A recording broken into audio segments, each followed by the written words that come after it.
Сәлеметсіңдер ме балалар? Бүгінгі ұйымдастырылған оқу қызметіміз қоршаған орта. Тақырыбымыз дені саудың жаны сау. Балалар, алдымен жаттық шеңберін жасап алайық. Дені саудың жаны сау, денсаулық сенің байлығың, мықты болсаң досым-ау, жуылмас саған қайғы мұң. Балалар, айтыңдаршы, денсаулықты сақтау үшін не істеуіміз қажет? Әрине балалар, дұрыс айтасыңдар. Дені сау адам өте бақытты адам балалар. Дені сау болу үшін өзін-өзі күтеді, жаттығулар жасап шынығады, тазалықты сақтап пайдалы тағамдар жейді және пайдаланамыз, балалар. Енді балалар,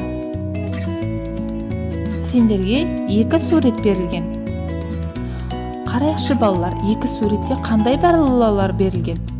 Әрине балалар, әдепті және әдепсіз бала берілген. Әдепті бала болу үшін қандай болу керек балалар?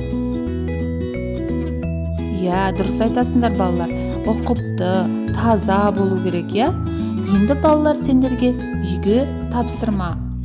Берілген суреттерді қарап, ішінен денсаулыққа пайдалы тағамдарды атап айтайық. Балалар, сендерден мен кері байланыс күтемін. Балалар, егер сендерге тапсырма орындау жеңіл болса, жұлдызшаны сатының ең жоғарғысына қойыңдар. Аздап қиындық туғызса, жұлдызшаны ортасына қойыңдар. Тапсырма орындау қиындық туғызса, жұлдызды ең соңғы сатыға қойыңдар. Балалар, мен сендерден кері байланыс күтемін. Келесі кездескенше балалар, сау болыңдар.